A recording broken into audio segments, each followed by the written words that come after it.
And David consulted with the captains of thousands and hundreds, and with every leader. And David said unto all the congregation of Israel, If it seem good unto you, and that it be of the Lord our God, let us send abroad unto our brethren everywhere, that are left in all the land of Israel, and with them also to the priests and Levites which are in their cities and suburbs, that they may gather themselves unto us. And let us bring again the ark of our God to us, for we inquired not at it in the days of Saul. And all the congregation said that they would do so, for the thing was right in the eyes of all the people. So David gathered all Israel together, from Shihor of Egypt even unto the entering of Hemath, to bring the ark of God from Kirjath-jearim. And David went up and all Israel to Baalah, that is, to Kirjath-jearim, which belonged to Judah, to bring up thence the ark of God, the Lord, that dwells between the cherubims, whose name is called on it. And they carried the ark of God in a new cart out of the house of Abinadab. And Uzzah and Ahio drave the cart. And David and all Israel played before God with all their might, and with singing, and with harps, and with psalteries, and with timbrels, and with cymbals, and with trumpets. And when they came unto the threshing floor of Chidon, Uzzah put forth his hand to hold the ark, for the oxen stumbled. And the anger of the Lord was kindled against Uzzah, and he smote him, because he put his hand to the ark. And there he died before God. And David was displeased, because the Lord had made a breach upon Uzzah, wherefore that place is called Perez Uzzah to this day.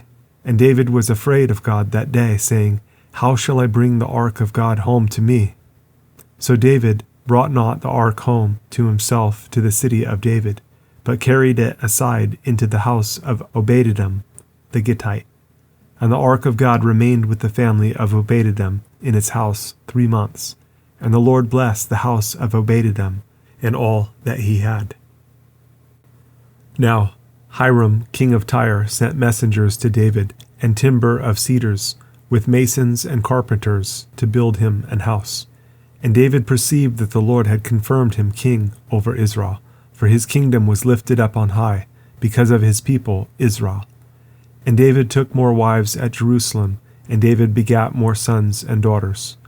Now these are the names of his children which he had in Jerusalem: Shammua and Shobab, Nathan and Solomon, and Ibhar and Elishua and Elpalet, and Nogah and Nepheg and Japhiah, and Elishama and Belida and Eliphalet.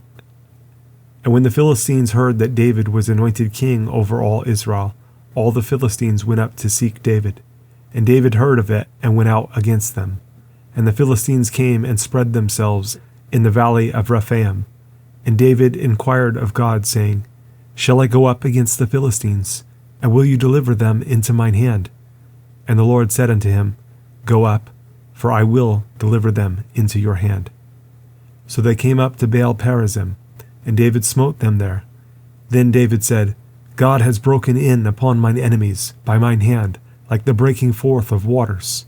Therefore they called the name of that place Baal-perazim. And when they had left their gods there, David gave a commandment, and they were burned with fire. And the Philistines yet again spread themselves abroad in the valley. Therefore David inquired again of God, and God said unto him, Go not up after them, turn away from them, and come upon them over against the mulberry trees. And it shall be when you shall hear a sound of going in the tops of the mulberry trees, that then you shall go out to battle. For God is gone forth before you to smite the host of the Philistines. David therefore did as God commanded him, and they smote the host of the Philistines from Gibeon even to Gezer. And the fame of David went out into all lands, and the Lord brought the fear of him upon all nations.